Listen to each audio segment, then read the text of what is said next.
Good afternoon and welcome to Clinical Pearls. I'm your host, Caroline Cartledge. Remember, you can join our discussion by typing your questions into the chat box. We try to answer as many questions as possible during our discussion. Today we'd like to welcome Dr. Allison Jones. Dr. Jones is an assistant professor here at the UAB School of Nursing. She began her nursing career at the University of Kentucky in the Emergency Department, which is a Level 1 trauma center. She completed her PhD in 2015. Her research has included interest in managing patients her research has included patient blood management, methods to help prevent blood loss, and reducing the need for blood transfusion in patients who have experienced a major trauma. She became involved with the Stop the Bleed initiative through her connections with the UAB Trauma Team. She is now a certified Stop the Bleed instructor, and today she is here to talk to us about Stop the Bleed. Welcome, Dr. Jones. Pleasure to be here. Absolutely. So we're talking about the Stop the Bleed campaign today. Tell us just a little bit about what that is and how you became involved in it. Stop the Bleed is an initiative that is driven down by the U.S. Department of Homeland Security. So it resulted from a series of mass casualty events, unfortunately, that really brought to light the need to educate the public on bleeding control measures because very likely community responders or those at the scene of an injury or a crime are going to be the first ones to be able to help the victims before emergency responders arrive. That's so helpful. So I know your research has really focused on preventing blood loss and managing blood conditions in patients. How did you get involved in this campaign? Yeah, well, I had an interest in it just as a concerned citizen and a mom, but then also the nursing side of me. I know that nurses are great teachers, and so I wanted to know if I could help educate other people. So I got involved with the UAB Trauma Team because they are trying to disseminate this knowledge in the community, and I asked them what I could do to help. Yeah. So now we have an active program of research where we're trying to figure out the best and most effective ways that we can get this knowledge to the public and how we can most efficiently supply people with the kits that they need. Yeah, that's so helpful. We're so thankful for your involvement in it. So you mentioned the UAB Trauma Team. Tell us a little bit about Birmingham as a city's involvement in the initiative. Sure. UAB is our Level 1 trauma center in the state of Alabama. So what that means is that we are accredited as a Level 1, or the highest level of trauma center there is, and that accreditation comes through the American College of Surgeons. The guidelines for bleeding control are being enforced or being driven by the American College of Surgeons, and it's coming down through all of these Level 1 trauma centers. So no matter what major city you're in, your local Level 1 trauma center is probably going to be a resource for you in terms of bleeding control training. Okay. So who does that kind of apply to? Who can be trained for this, and how do we get involved? Anyone can be trained. Anyone who has an interest and a physical capability to apply manual pressure to a wound can receive this training. There are various levels of the training that you can participate in based on what your experience is. So us being nurses, we might receive more in-depth training, but the standard Stop the Bleed training, anyone in the community who's interested can go through that. So as far as reaching out, if you, I guess, are a part of an institution that wants the training, what's the best way that we can get this information, kind of get in contact with the right people? Contacting the UAB Trauma Office, they have an outreach team that coordinates these trainings. And it's important for people to realize that the UAB team, myself included, we are able to provide this training for free. So that's a really important thing to know. The only cost that's associated with the training is the money to put together these bleeding control kits. So similar to training people in CPR, we don't want to train you on the use of an automatic external defibrillator if you don't have access to one. So if we're going to supply you with the training for Stop the Bleed, we want you to have the tools to be able to use that training. There are other places, such as your local fire stations and your other private organizations that provide CPR training that will also pair Stop the Bleed with the CPR training, but those are associated with a fee. That it's so helpful because I think our culture is so used to talking about CPR. And, you know, we know where the CPR, we know where the life-saving equipment is in the buildings that we work in. But that Stop the Bleed is an equally as important life-saving measure. And that having those supplies and having them available and knowing how we can respond in situations like that is absolutely important in moving forward now that we know these things, you know? Right, and I totally agree. I think we are still, you know, Stop the Bleed training is very young. It was just released in 2015. Absolutely. Whereas CPR training has been going on since the 1980s. So people are still getting used to what Stop the Bleed is and still getting used to the thought that it doesn't have to be associated with a violent encounter. This can be anything from a workplace-related injury to an agricultural injury to a sporting injury, you name it. Anywhere where there's major life-threatening bleeding involved, this training is going to be useful. So talk to me a little bit about, so we use the phrase life-threatening bleeding. Just for our audience, when we say that term, what do you mean by that? Like, what are we talking about in those kind of emergencies? That's a really important distinction to make. So this is not going to be where someone falls and scrapes their knee. Life-threatening bleeding is going to be a major source of blood loss to the point where someone can die within minutes of injury. So if you think of blood, and for lack of better terms, spurting from a wound or pulsating from a wound, that's going to indicate an arterial bleed, which is going to be very severe. Or if you think of blood that is pooling around someone, blood that is soaking through their clothing, that's going to indicate a major source of blood loss. And something else to consider is that if you encounter someone who is actively bleeding in this way, they may lose consciousness because of that blood loss, and that can indicate a really severe decompensation in their state. And that can happen fairly quickly. Absolutely. That's really helpful. So we're talking about the kits. Tell me about what comes in a kit. What kind of supplies? The kits, first of all, you can purchase the kits pre-made on bleedingcontrol.org, or other sites such as Stop the Bleeding Coalition is another place that you can buy them. These are kits that we independently put together, and this involves, we've got a tourniquet. It's a military style tourniquet. This is a Cat 9 tourniquet. And then your prepackaged kits are going to have hemostatic dressing. So what that means is that it's a gauze similar to this that you can pack the wound, and it has chemicals in it that will help your blood to form clots and help to stop the bleeding. So our kits, we've got a Curl-X gauze that you can use for packing, and a compression bandage, or what people commonly refer to as an ACE wrap. And then we also have some gloves and a Sharpie. And the reason that we have a Sharpie in there is because nurses, we like to document things, but we have a timestamp that we can put on the tourniquet to let emergency responders know how long that tourniquet has been in place. That's helpful. So these are what we refer to as our personal bleeding control kits. Okay. Yeah, I like their little bag. Nice and organized. Yes. So tell me a little bit.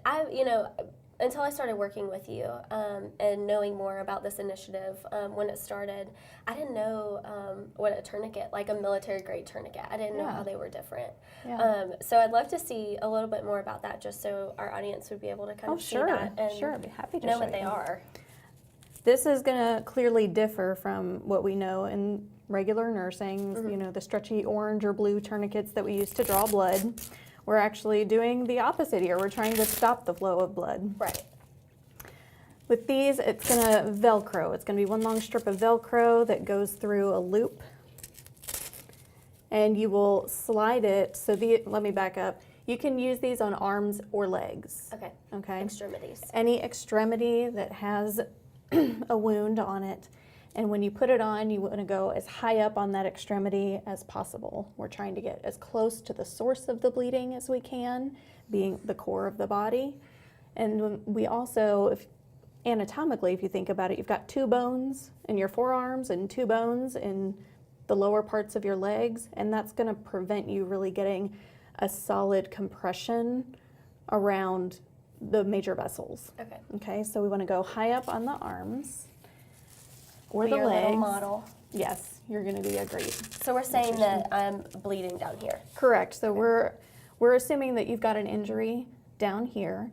So we can slide the tourniquet over, and I'm going to keep this rod right here is called the Windless rod, and that's what's going to help keep the pressure on the tourniquet. So we're going to pull this tightly. I'm not going to use my full strength on you. We'll go easy on you.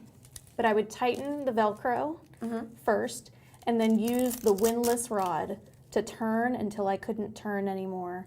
And a way that you can tell if you're actually compressing enough is to see if their pulse decreases And or it's getting goes tighter away. as you twist. Right, because you want to eliminate circulation or reduce circulation Right. because you're trying to stop the bleeding. The Windless rod then gets tucked into this area, and you can tighten your timestamp over it to keep it in place, and then of course write the time that it was applied. Wow. They are very strong. You can tell, even though you're not tying it You very can tightly, tell. you can tell that you could absolutely cut off someone's blood flow and Right. potentially save their life. Right. And you know, it's possible that as you compress that extremity, you may need to undo this and tighten even further. So you can adjust it, but you don't want to release the pressure. Okay. You just kind of have to reassess. Right. So tell me, are these kits expensive to put together? I know you were kind of mentioning if you do training, we want the people that you're training to have access to the supplies. Right. The American College of Surgeons has recommended materials that they put in their prepackaged kits.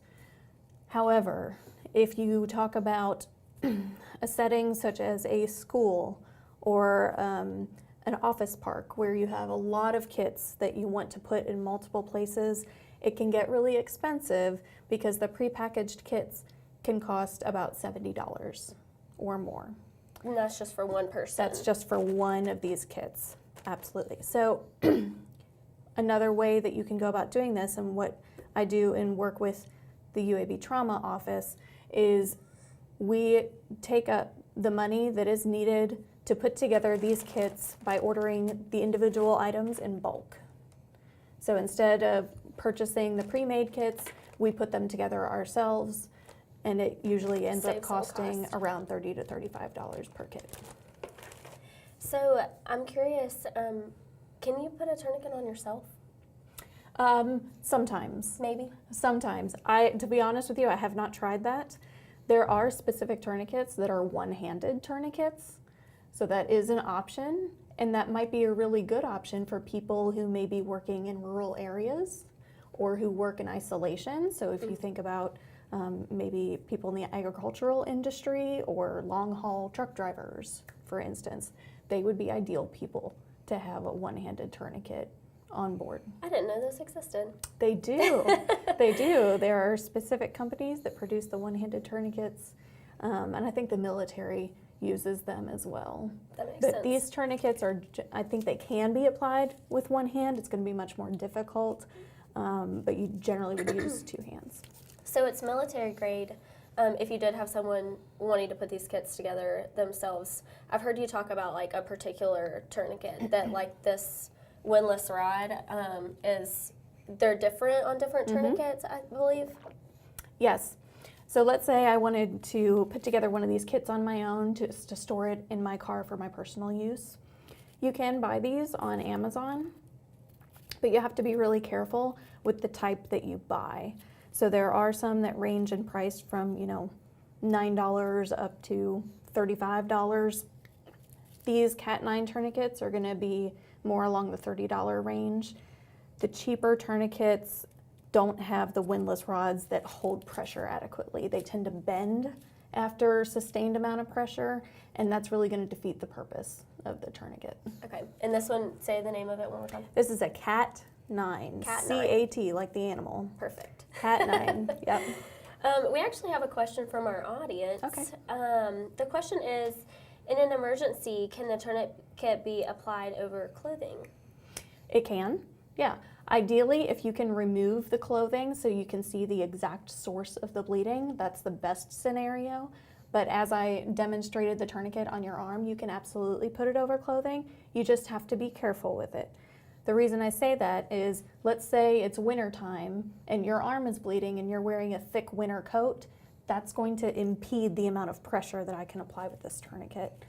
Or, you know, men like to carry things in their pockets. If there's someone who's bleeding from one of their legs and you need to put a tourniquet on the leg, but they've got a cell phone or a wallet in their pocket, then you want to remove those items. Okay. So these kits are wonderful. What if you don't have a kit available? Are there other ways that we can kind of use the stop the bleed strategies to save a life? Sure. In an emergency scenario, let's say there's a kit, but it's on the other side of the building, and your priority is you want to stop this bleeding that's happening. You can use clean clothing to provide pressure and pack wounds, and a lot of people's reaction is, well, what about infection? You know, just because it's a clean shirt doesn't mean it doesn't have things on it. Right. And what we acknowledge that concern, but it's also you're weighing the risk of infection versus the benefit of saving the life. Right. So if you're able to stop the bleed using a clean shirt, then do it. You can also use improvised tourniquets. So it's gonna act in the same method as a commercial tourniquet, but it won't be as effective. So this could be things like a belt or a shoelace that you can tie around the extremity. Again, it'll have some benefit to it, but it probably won't be as effective as the commercial tourniquets. I understand. If nothing else, we always tell people apply pressure. Right. Use your hands and apply pressure. Anything you can do to stop bleeding. Yes.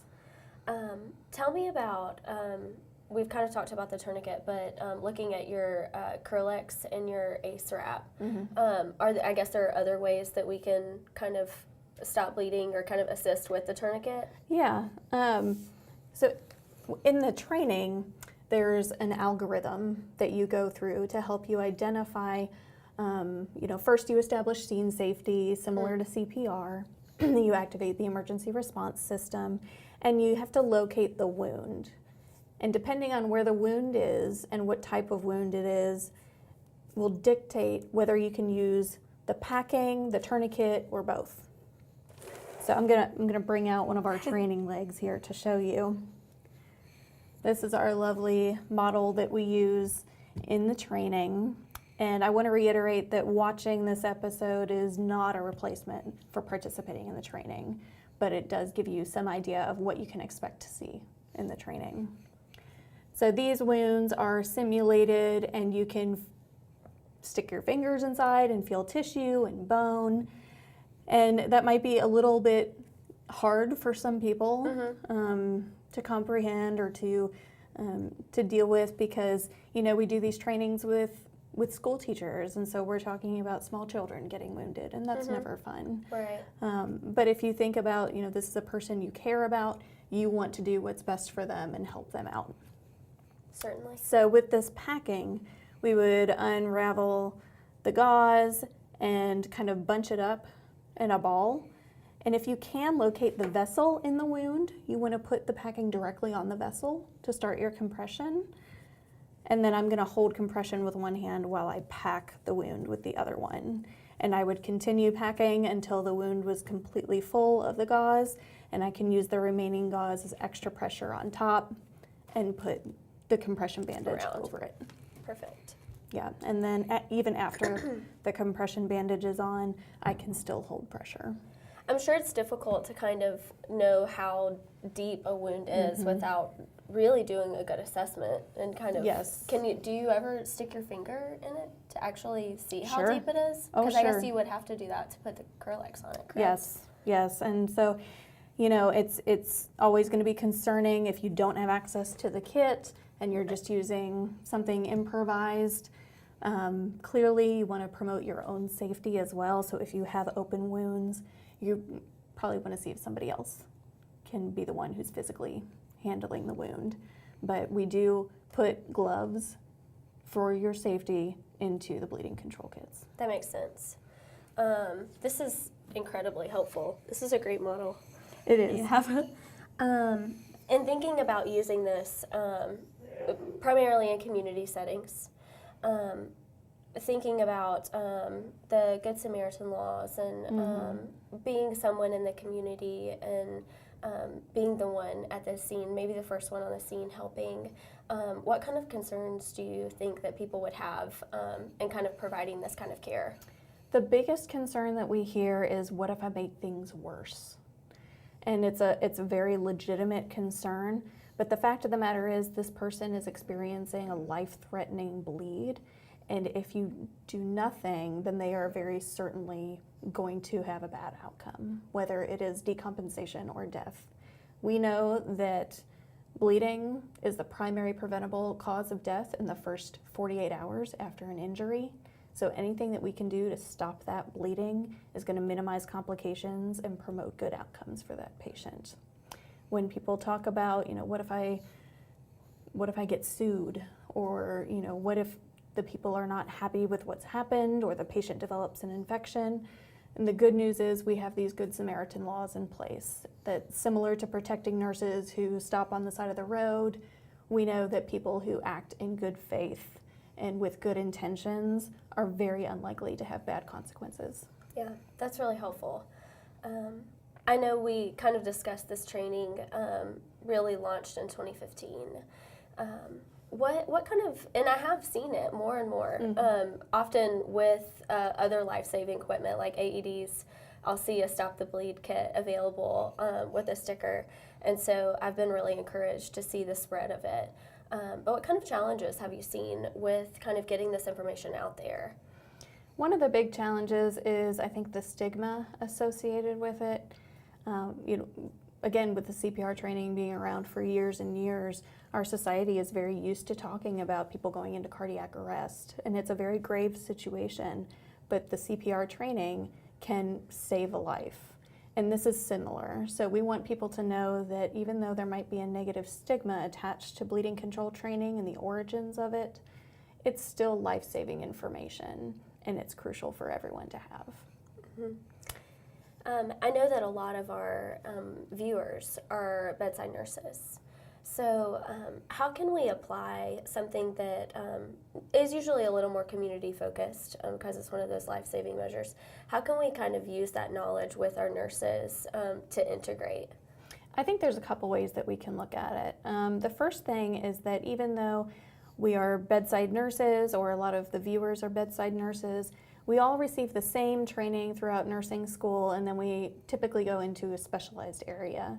And if you aren't daily interacting with trauma patients or people who have life-threatening bleeds, then it's important to refresh yourself on these skills, because it's very different to pack a traumatic wound in a public health setting versus the sterile wound packing that we are used to doing in the hospital. So there are differences, and I think the nurses, no matter what area you're in, it's important to refresh yourself on that. Things can happen in a controlled clinical setting. Crazy things can happen where you never know what you're going to encounter. So it's always going to be good to have this knowledge in your back pocket.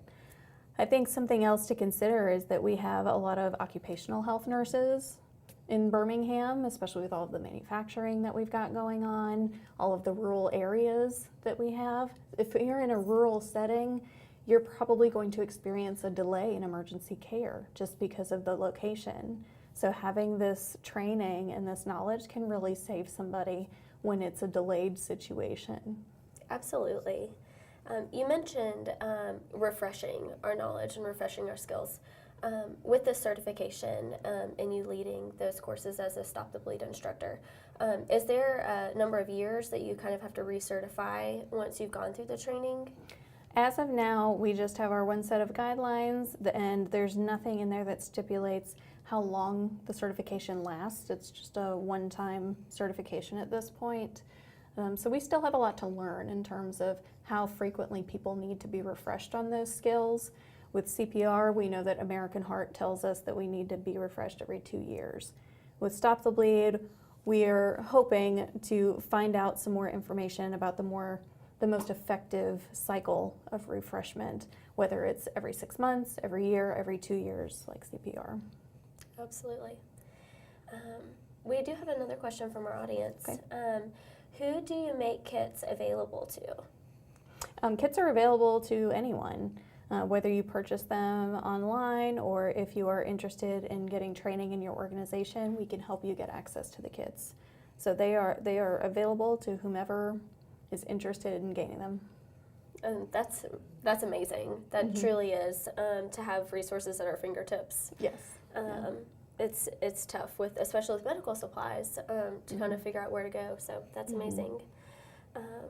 So with the Stop the Bleed and kind of talking in principle here, I know that you, through being involved in this initiative, have probably seen where this training has been useful in real life. Do you have any kind of real life application or stories?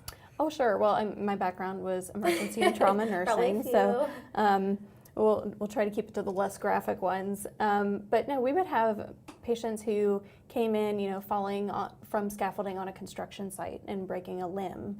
We had motorcycle accident victims who had partial amputations of limbs. So there's definitely several instances where you see these patients come into the ER with the tourniquets still in place.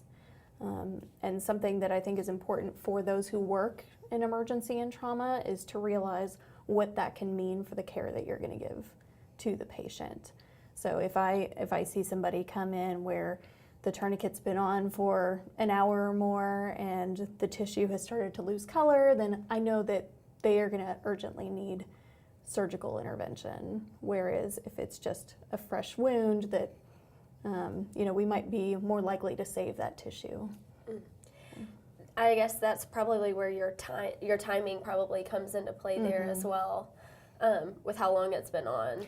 Yes, and so something that I'd like to mention there is that you asked about concerns that people had, and one of the concerns is, am I going to lose a limb if I have this tourniquet on for too long? And the evidence in the literature is showing us that we can really have these tourniquets in place for about 2 hours before you start to see any death or damage to the nerves and the tissue. 2 hours. So there's so much good information here. What kind of resources are available after this where we can kind of go and find more information about all of the different things related to this? There are a number of resources out there. One of the big ones is bleedingcontrol.org, and this is kind of the home base for all things Stop the Bleed. So there are instructor materials. If you go through a class, nurses are the perfect people to become Stop the Bleed trainers, and once you go through the class and become certified, you can go to bleedingcontrol.org and register as an instructor and gain access to the instructor materials. Another one is FEMA, or the Federal Emergency Management Agency. They have a site called You Are the Help Until Help Arrives. And this is wonderful for your community bystanders to go through some modules about how you can approach an injured person, what you can do to help them, even if it's just comforting them and reassuring them that help is on the way. It also has an animated interactive module where you can kind of choose your own adventure, and you can see the consequences of what happens when you help someone, how to best help them, versus what would happen if you chose not to help. That's a fun way to learn. It is. It's a good way to learn. And then the other one is United Services University. Uniformed Services University. So there's a Stop the Bleed app that's associated with this. And what it is, either on the website or on the app, it will ask you, are you in a life-threatening situation right now? Are you encountering a life-threatening bleed? And you can choose yes or no, and it will walk you through the steps of what to do to help that person. That's incredible. I mean, we all have a phone and we have it with us, and I know Dr. Jones showed it to me earlier, and it is incredibly user friendly. It is. So we have had a great conversation, and I just learned so much every time I talk to our guests. But Stop the Bleed is so important, and we're so thankful for your involvement in this initiative.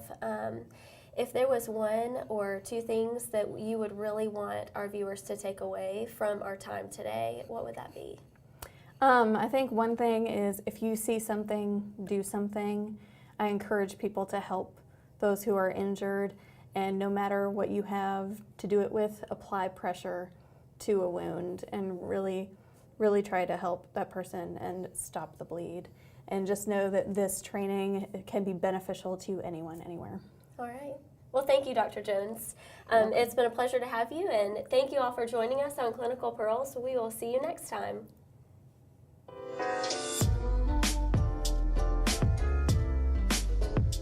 Thanks for watching today's episode of Clinical Pearls. If you enjoy what we're doing on the UAB Nursing Network, please remember to subscribe and click the bell icon to turn on notifications. We're bringing some new and exciting programming this year, including our new series, Nursing Pathways, which premieres on March 22nd.